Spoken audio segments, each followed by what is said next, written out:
ao Sim Delas, o programa que existe porque protagonismo feminino não é pauta de um mês, não é campanha, não é laço colorido. É estrutura, é escolha, é conquista diária. Eu sou Clarissa Nepomuceno, advogada tributarista, professora universitária e busco pela equidade de gênero na minha vida pessoal e na minha atuação profissional. Eu penso que as mulheres, muito mais do que inspiradas, precisam ser instrumentalizadas, elas precisam ser vistas nas salas de audiências, em conselhos de administração, em políticas públicas e cada vez mais construindo as ferramentas para que outras mulheres possam crescer e se defender. Neste programa, a proposta não é ouvir histórias bonitas, é debater ideias com mulheres que têm posição, que constroem coisas reais e que não têm medo de expressar a sua opinião. Hoje, eu converso com alguém que decidiu que informação jurídica não pode ser privilégio de quem pode pagar por ela. A convidada do nosso programa de estreia é advogada, especialista em direito das mulheres e direito do trabalho. Atua como consultora e palestrante em gênero, diversidade e prevenção ao assédio nas organizações. Além disso, ela é cofundadora do Direito Dela, a maior rede de informação jurídica feminina do Brasil. Seja bem-vinda, Camila Rifato Duarte. Camila, você criou o Direito Dela por conta do seu senso de justiça para levar acesso à justiça e informação, para simplificar a comunicação e o acesso ao direito das mulheres, rompendo com o formalismo do direito. Como você vê o seu trabalho e a importância da comunicação para a desmistificação dos discursos de polarização que hoje em dia vêm recheados de estereótipos sobre o feminismo? Olá, obrigada primeiro pelo convite para estar aqui. Obrigada por a gente ter a possibilidade de debater tantos assuntos, né? Essa iniciativa é muito, muito importante e é um prazer estar do seu lado. É uma profissional que eu admiro tanto também, com quem a gente já teve tantas trocas, né? Sim. E sobre o direito dela, né, sobre essa ideia de levar informação jurídica de uma forma simplificada, veio justamente da reflexão que a gente percebe quando a gente ouve lá no início da faculdade sobre acesso à justiça, né? Então fala-se muito em acesso à justiça, como se o acesso à justiça fosse só a pessoa ir no judiciário, demandar uma ação judicial, mas, sobretudo, quando a gente fala de direito das mulheres, para você acessar a justiça, você precisa de ter conhecimento dos seus direitos. E como a gente fala, nós duas advogadas, né, às vezes o linguajar que a advogado usa é uma coisa muito quadrada, muito difícil, é um linguajar muito truncado que a grande maioria das pessoas não entende o que advogado está falando. Então, a intenção do Direito Dela foi justamente levar essas informações jurídicas, falar de direito das mulheres de uma forma que todas as mulheres, sobretudo mulheres mais vulneráveis, que não têm o entendimento, não conseguem entender exatamente aqueles termos jurídicos, que são as mulheres que mais precisam, né? Elas saibam os seus direitos. E aí você trouxe essa questão da polarização, né? Como falar de direito das mulheres diante de um cenário tão polarizado. E eu diria que é porque a violência contra as mulheres é democrática. Ela atinge mulheres independente do viés político, independente do ambiente, se é rica, se é pobre, independente. É, infelizmente, uma violência democrática. Então, tem que ser um debate que está acima de qualquer polarização, porque é uma realidade. A gente vê os índices de violência, de todas as formas de violência de gênero, crescendo cada vez mais em todas as áreas, né? Seja violência doméstica, seja assédio, seja violência política de gênero, tudo está crescendo. Então, eu acredito que é um debate que a gente tem que colocar acima de toda e qualquer polarização, porque, infelizmente, atinge toda e qualquer mulher. Verdade. Hoje em dia, a gente vê que muitos debates, para contrapor ao feminismo, eles vêm com uma romantização das mulheres tradicionais. Então, eu queria que você explicasse, que você esclarecesse para a gente o que é o feminismo e por que o discurso conservador, o discurso das trade wives, que são as trade wives, tem ganhado tanta relevância hoje em dia. Como você vê esse cenário social? Difíceis as perguntas, né, Clarissa? Mas eu acredito que o primeiro ponto é que a definição que as pessoas trazem de feminismo, em geral, sobretudo nas redes sociais, é muito superficial. E grande parte das vezes, essa definição superficial, ela é desonesta. Porque a realidade, o buraco é muito mais embaixo. Então, quando a gente fala de feminismo, A gente não está falando de depilação, a gente não está falando de odiar homens, a gente não está falando desses discursos que tem aquele rage bait, né, que é para gerar ódio e discussão. E a gente não quer instituir o matriarcado também. Às vezes até pode dar vontade, mas assim, não é sobre isso. Se a gente for falar assim, a gente tem ódio a homens, aqueles que odeiam as mulheres, talvez sim. Aqueles que estão matando mulheres, talvez sim. Mas não, eu falo que o meu álibi é eu ser casada, já está há 18 anos com meu marido. Então não é esse o ponto. O ponto do feminismo é sobre a autonomia das mulheres. É sobre o entendimento que nós somos seres humanos que devem ter os seus direitos respeitados. É o entendimento que nós, mulheres, temos que ocupar todos os lugares, não só o espaço privado, né? A gente tem que estar no ambiente público. Então, a gente tem que estar ocupando as cadeiras das diretorias, a gente tem que estar na política, a gente tem que estar em todos os espaços, porque a gente tem plena capacidade para estar ali. Então, o feminismo tem muito mais a ver com isso, esses acessos para todas as mulheres, né? Que a gente tem que entender as interseccionalidades, as questões que atingem cada mulher de uma forma diferente, a realidade que nós, mulheres brancas, que tivemos muitos acessos, temos, é diferente de outros grupos de mulheres, né? Então a gente não pode pegar todo mundo, colocar todo mundo no mesmo balaio, mas o feminismo basicamente é isso, né? O entendimento que nós não somos seres de segunda classe, né? Simone de Beauvoir falava no Segundo Sexo que as mulheres sempre foram vistas como seres de segunda classe, como quase apêndices dos homens. O entendimento é que não, assim, a gente quer ter os nossos direitos respeitados, a gente naturalmente quer ter a gente também vai exercer os nossos deveres, né?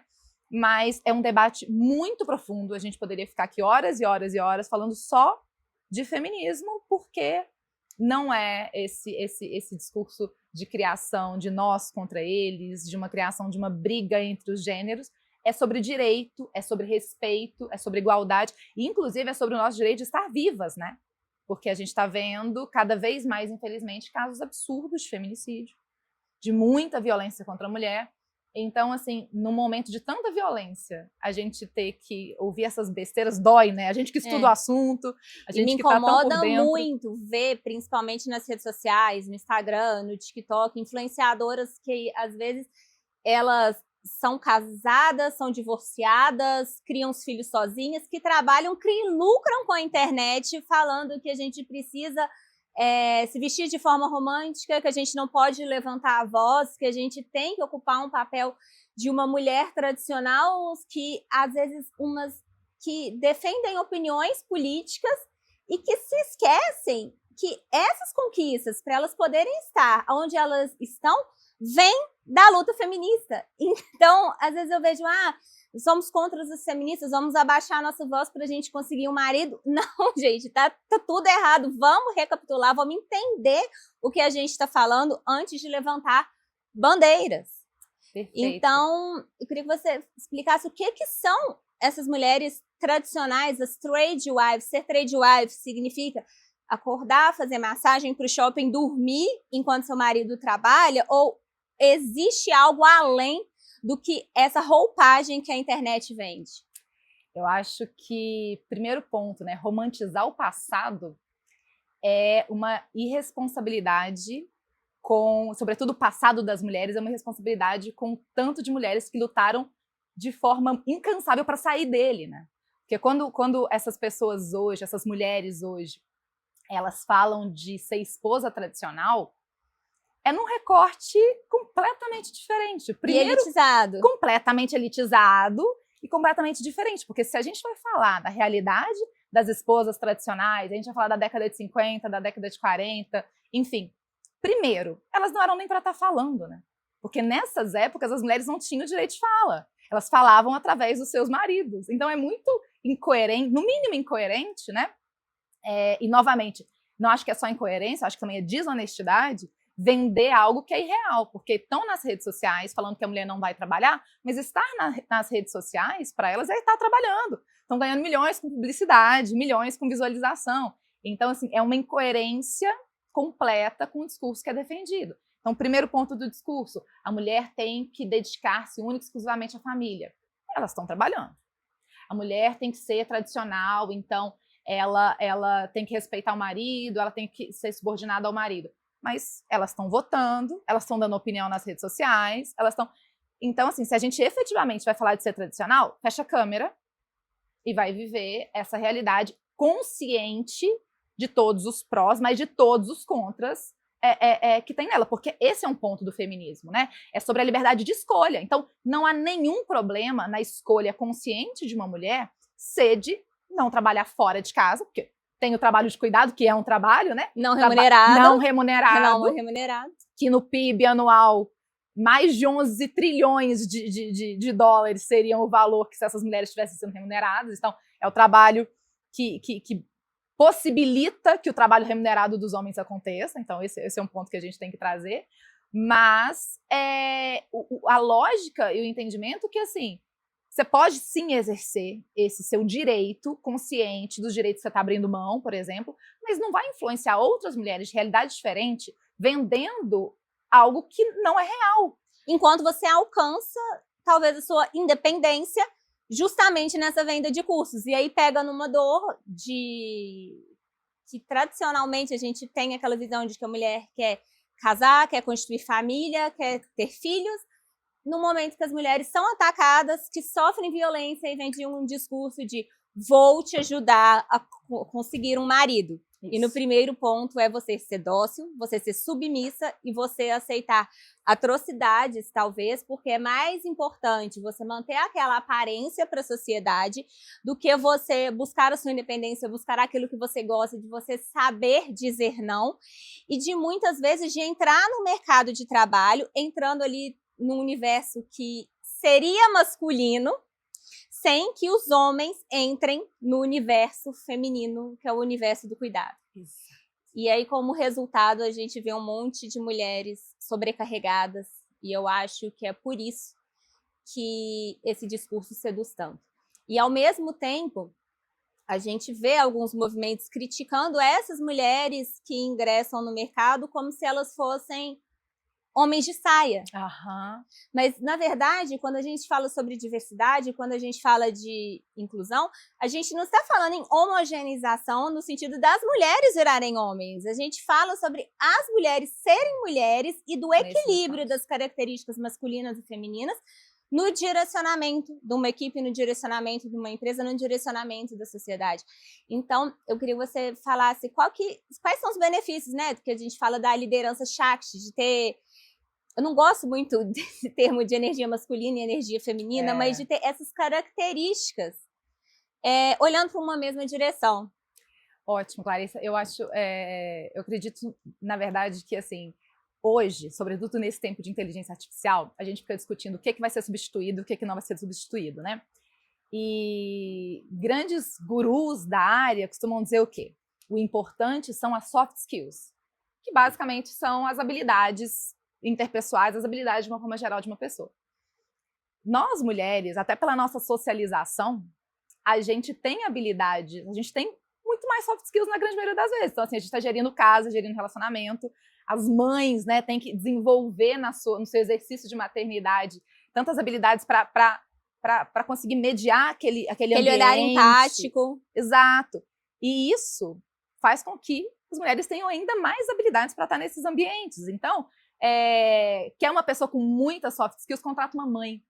Essa mulher, ela vai ter tanta habilidade de gestão de crise, habilidades efetivamente de mediação, habilidades de gerenciamento de tempo, né? Porque ela está vivenciando isso na pele, então está muito além das habilidades técnicas.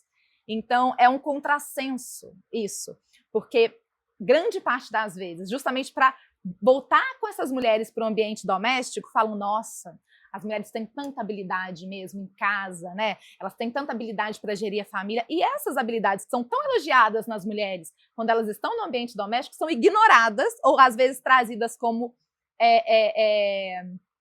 pontos negativos quando essa mulher está no ambiente público, né? Então, assim, o discurso ele não está coerente. Ele está sendo distorcido da forma mais conveniente para nos manter restritas ao ambiente privado e não deixar com que a gente efetivamente mostre todas essas habilidades no ambiente público. E é muito conveniente também a gente fechar os olhos para as conquistas que nós tivemos ao longo do tempo, pensando com os direitos que a gente tem hoje, com a liberdade de expressão que a gente tem hoje, olhar para o passado e romantizar, sem entender qual era a dor que aquelas mulheres, que aquelas famílias viviam naquele tempo. Porque hoje é muito fácil. Às vezes eu chego cansado do trabalho, trabalhei 12 horas, falo, nossa, seria ótimo se eu ficasse como dona de casa.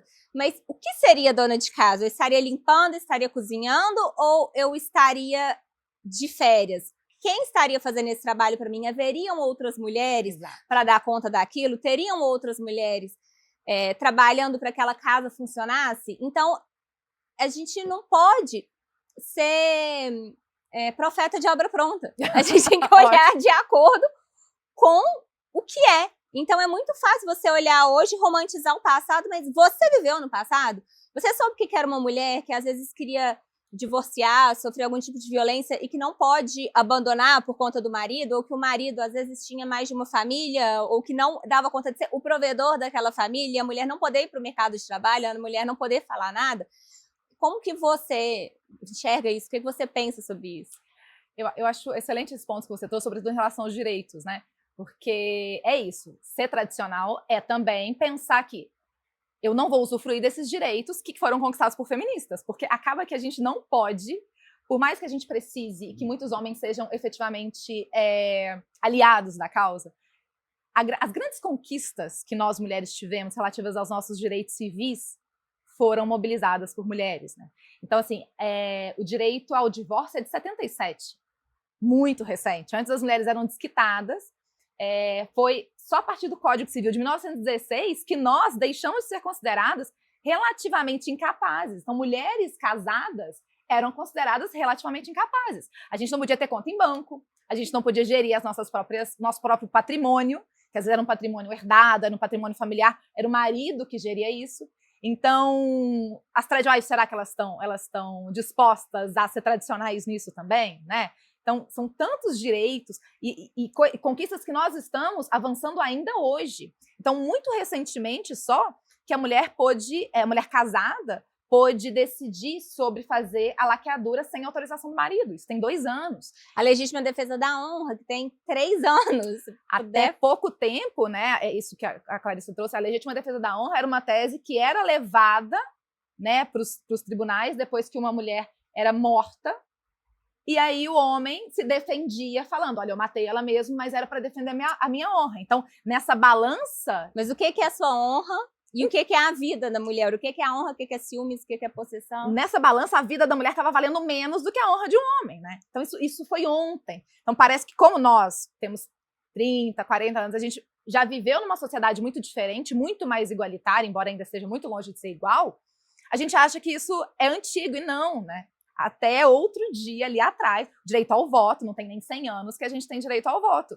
E é esse o ponto também, né? Historicamente, a gente percebe que diante de todo o avanço de direitos, vem um movimento tradicional e conservador para conter ou diminuir aqueles avanços. A gente já tem movimentos que estão bem consolidados nos Estados Unidos que defendem que as mulheres não tenham mais direito ao voto e que sim a família tenha um direito ao voto e que o patriarca, o homem da família, é que vote, porque só os homens querem votar. Então, assim, percebam, é um direito tão recente, mas que como ele está sendo muito mais estruturado agora e nós mulheres estamos ocupando esses espaços também na política, a gente vê esse contraponto sendo trazido para que a gente seja restringida a esse espaço, né?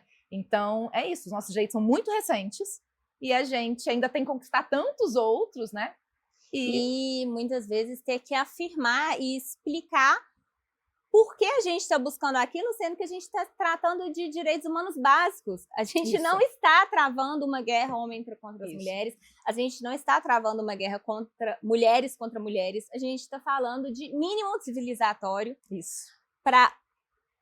Antes de ter que falar em retrocesso, a gente não chegou nem ao mínimo. Então, a gente está querendo falar de equilíbrio para a gente poder avançar. Perfeito, excelente.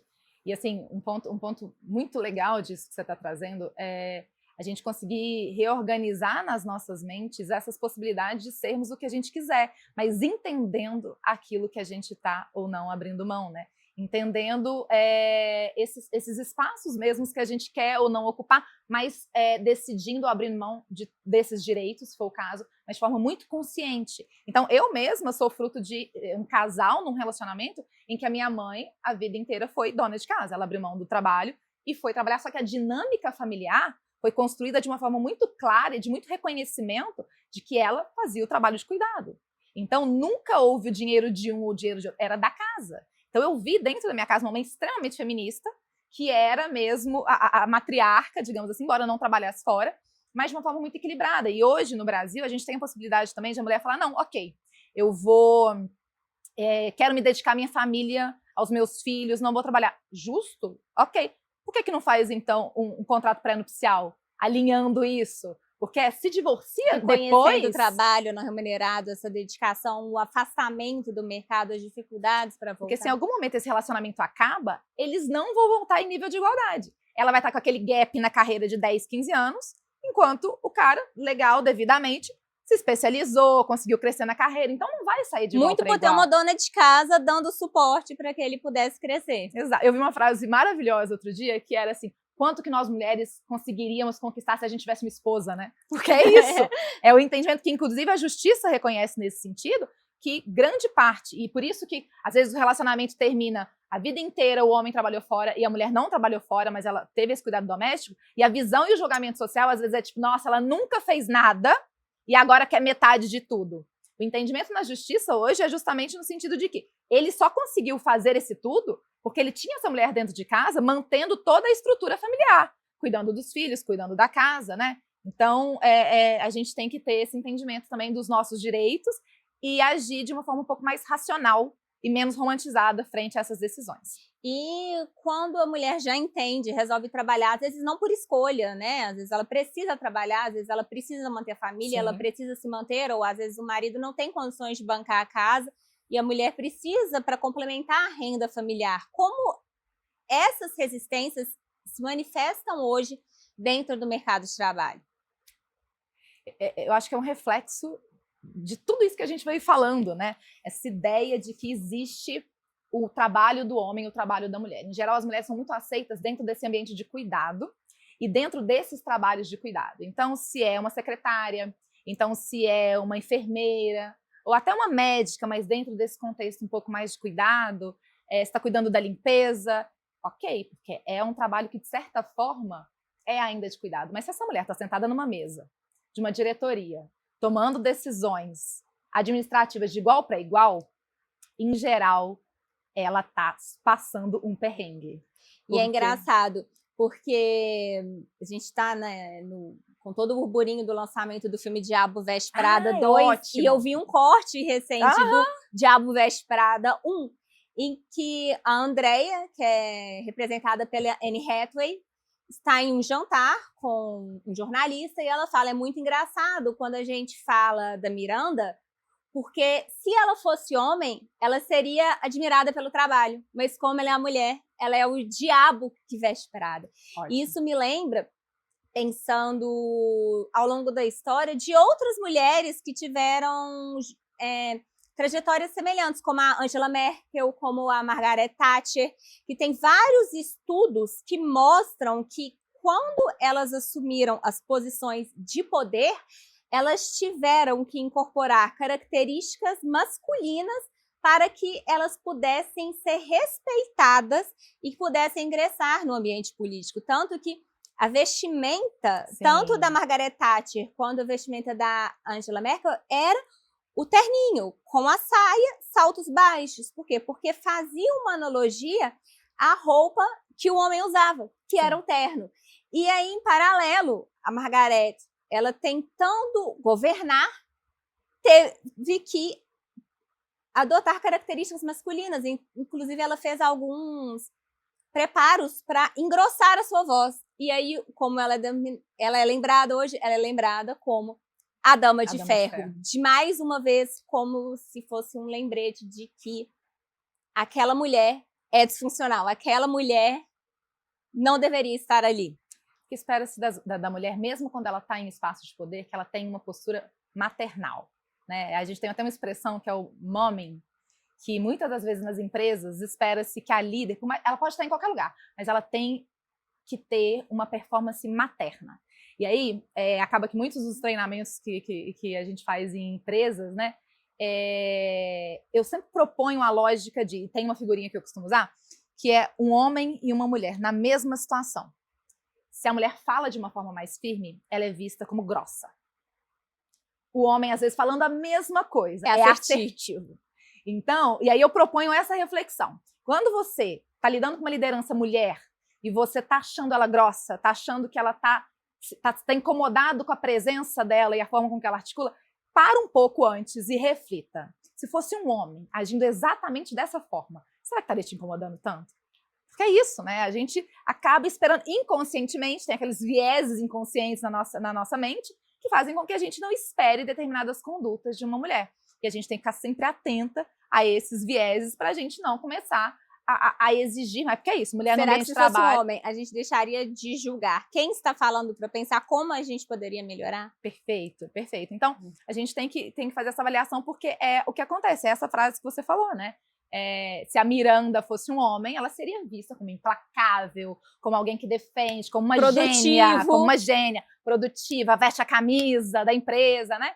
E uma mulher, como ela não está sendo doce, amorosa, subserviente, falando baixo, ela está incomodando. A presença, a existência naquele ambiente está incomodando.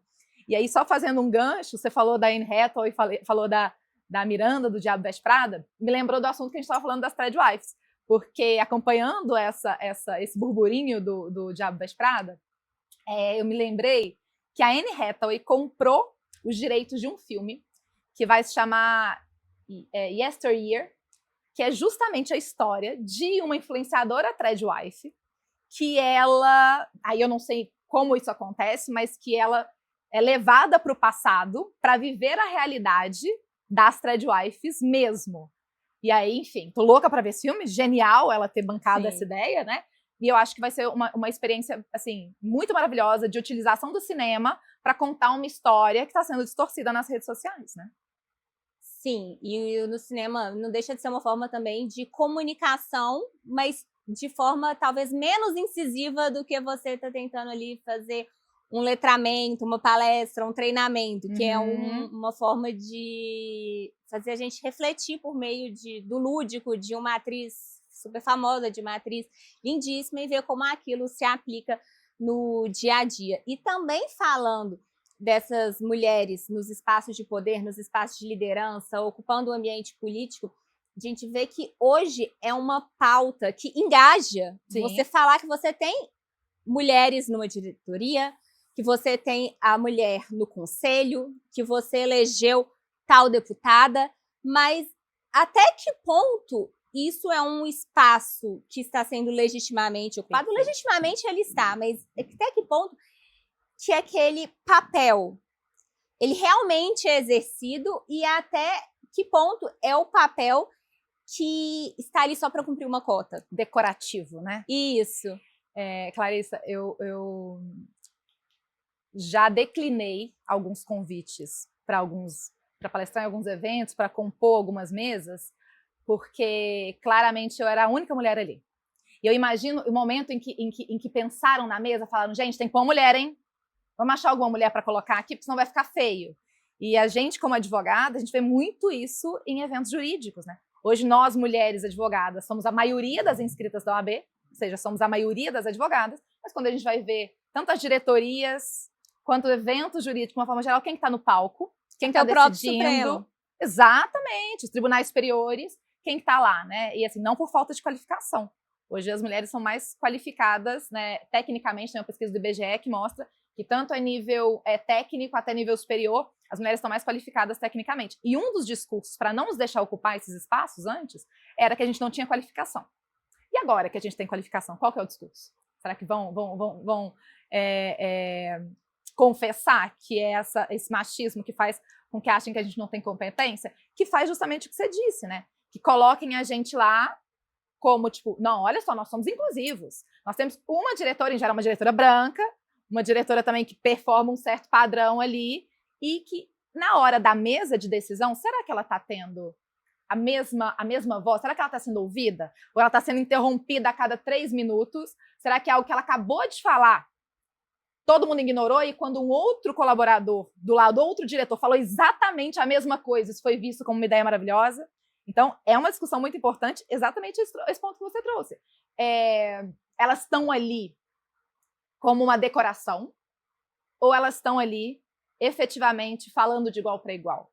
Né? E agora, a gente que trabalha com ESG, com essas pautas todas, assim, é ótimo que essas são exigências dos outros players, né? Para contratar uma empresa, para efetivamente estar fazendo negócio com aquela empresa, o nível de diversidade que aquela empresa tem. Mas é um questionamento que a gente tem que fazer. Essa diversidade, ela na prática, ela está sendo exercida?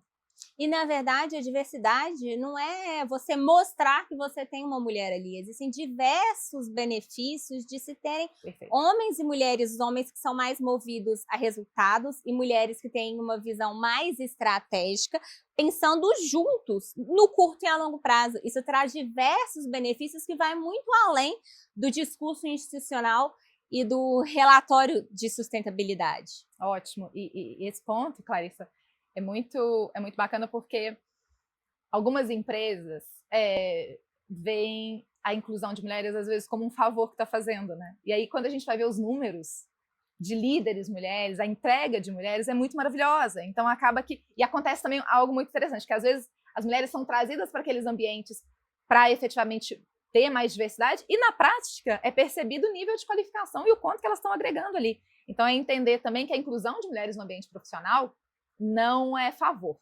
porque a gente tem completa habilidade, capacidade para estar ocupando esses lugares. Tem uma pesquisa agora, eu não vou me lembrar o nome da pesquisa, mas foi publicada pela Forbes, que comprovou que mulheres são avaliadas como melhores líderes do que os homens, né? E, novamente, não criando uma briga de nós contra eles, mas mostrando que sim, a gente tem plena capacidade para estar liderando e conseguindo resultados. Mas também, voltando ali na parte das soft skills, também existem alguns estudos, inclusive tem um livro que chama Como as Mulheres Chegam ao Topo. E esse livro traz alguns erros que as mulheres cometem e que isso acaba, de certa forma, atrapalhando que elas ascendam na jornada profissional. E tem um ponto de que a gente precisa entender que aquela estratégia que deu certo até você chegar do ponto A ao ponto B não é o que vai te levar do ponto B ao ponto C. Ótimo. Então, às vezes, você pode ter chegado de A a B pelo conhecimento técnico, mas talvez o que vai te levar de B a C é a capacidade de fazer contatos, fazer networking, de se comunicar os seus valores, capacidade de negociar essa própria progressão, e que isso talvez seja um pouco da nossa responsabilidade também. Mas aí a gente tem que pensar que, historicamente, nós somos ensinadas a ficar quietas, a se contentar, não manifestar desconfortos e a sermos submissas. Exato. Então, acho que é importante a gente estar aqui debatendo sobre isso para mostrar que, sim,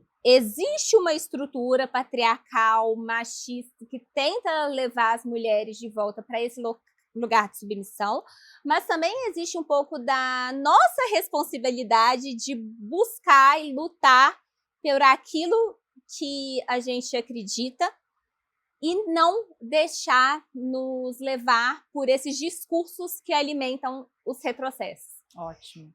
E um ponto que eu acho interessante para complementar essa sua fala é que a gente também, enquanto mulher que está ocupando esses espaços, a gente traga para nós um pouco da responsabilidade por não trazer outras mulheres junto, né?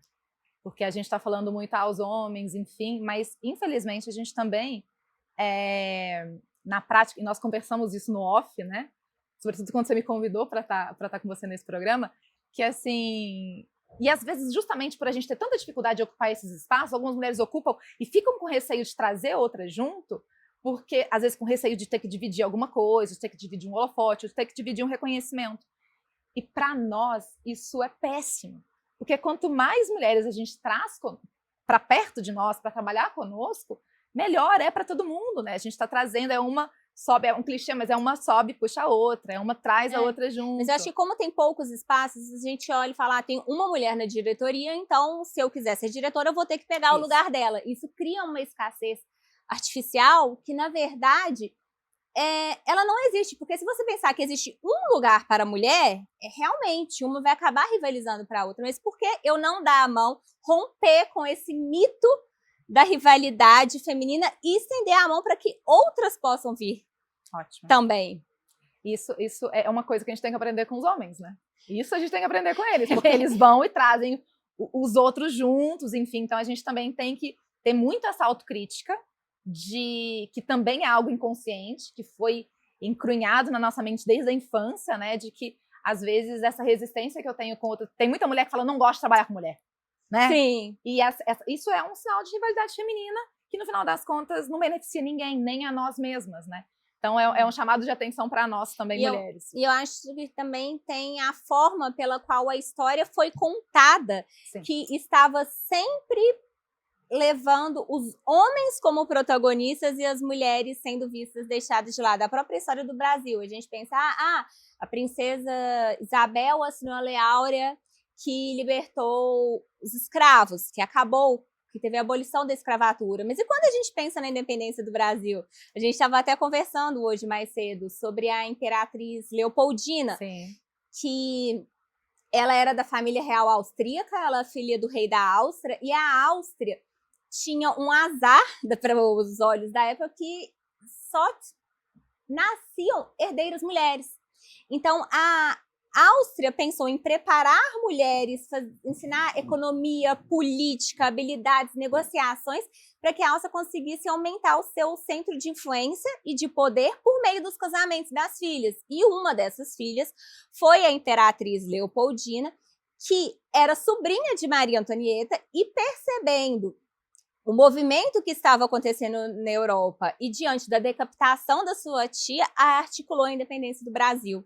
Então, por que eu estou falando isso? Porque quando a gente fala sobre mulheres protagonistas, mulheres donas de si mesmas, mulheres no mercado, ou mulheres que estão em casa fazendo as suas próprias escolhas, a nossa sociedade tem uma mania de tratar como se fosse algo novo, uma ruptura. E não, às vezes é só uma história que não foi bem contada. Exatamente. Uma história que deixou de contar, de dar os créditos às mulheres que contribuíram para que ela acontecesse. Dar o protagonismo para quem era protagonista, né? Isso. E aí é terrível porque a Leopoldina é retratada como a esposa traída de Dom Pedro, sendo que ela foi uma das maiores articuladoras da independência, né? E aí isso tem até um nome que a gente estava falando disso também, que é o efeito Matilda. O efeito Matilda, o que é? Justamente esse fato de as mulheres que protagonizaram, muitas das vezes, estudos, enfim, não foi dado a elas o crédito devido pelas conquistas que elas realizaram, né? A gente tem mesmo a esposa de Einstein, que muitas das grandes descobertas dele foi percebido depois que eram descobertas dela. E a própria Simone de Beauvoir, que a gente vê como a mãe do feminismo, exato, né, do século XX, na verdade, tem alguns relatos que mostram que alguns trabalhos ela deu para Sartre assinar para que a voz dela pudesse ser ouvida. Exato. É isso, né? Não é algo de agora. A gente tem que pensar muito também que a história foi contada por quem? Então, a partir dessa visão é que muitas mulheres foram excluídas e seguem sendo excluídas, né? É uma realidade que a gente ainda vivencia.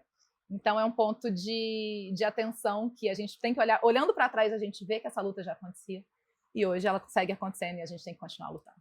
E é por isso que é importante a gente trazer comunicação, a gente trazer debates para que a gente consiga levar conhecimento, porque é o conhecimento que abre portas e transforma vidas. E Camila, para fechar, eu queria uma reflexão sua, porque o movimento conservador que empurra as mulheres de volta para esse espaço de submissão está crescendo não só no Brasil, mas no mundo. E hoje, uma mulher jovem de 20, 18, 16 anos está sendo bombardeada por esse conteúdo, alimentado pelo algoritmo e pelas redes sociais. Se você pudesse ter o alcance de falar para cada uma delas, o que você acha que ela precisa saber sobre seus próprios direitos antes de abrir mão deles? Então, vamos lá. A gente, no Direito Dela, acaba que está tentando fazer um pouquinho desse movimento, né? De levar essas informações para para contrapor esse tanto de desinformação e de romantização equivocada que tem sobre as mulheres abrirem mão dos seus direitos. Mas eu diria, Clarissa, que a mulher ela tem que entender que ela precisa do dinheiro do não. O que é o dinheiro do não? É a liberdade financeira para você, dentro de uma relação pessoal ou dentro de uma relação profissional, falar isso aqui eu não aceito. Então a gente só tem autonomia real se a gente tem dinheiro para a gente falar isso não. E se a gente tem liberdade de sair e bancar as nossas escolhas, né? Escolhas. Então, sejam mulheres que estão vivendo em relações muito ricas, então que estão dentro de uma gaiola de ouro, sejam mulheres mais periféricas. Se você não tiver o dinheiro para sair daquela relação, você está presa. Então, você não tem autonomia. Então, ok, pode fazer a escolha que for. Pode se manter em casa, quer abrir mão, mas nunca deixe de ter o dinheiro do não. Porque se lá na frente você perceber que não era isso que você queria, você ter a opção de falar, olha, isso aqui eu não aceito, pegar suas coisinhas, virar as costas e sair. Exato, no final, mais capitalista que sou, e acaba que quem tem o dinheiro dá as regras do jogo. Infelizmente. E a gente precisa ter essa alternativa caso aquela escolha feita anteriormente não faça mais sentido para a gente. E com isso a gente entende que o protagonismo, quando a gente fala de protagonismo feminino, não é só o cargo de liderança, não é só estar à frente. Ele está na autonomia, ele está na escolha, porque sem poder de escolha, ninguém é realmente livre. Ninguém é realmente livre. Então, Camila, muito obrigada por contribuir com as discussões tão relevantes nos dias de hoje. Queria convidar vocês a conhecerem o Direito Dela no Instagram, que é @direito.dela. E eu sou a Clarissa Nepomuceno, essa é a Camila Rufato Duarte, e esse foi o primeiro Sim Delas. Eu te espero no próximo. A gente está só começando. Ah. Obrigada.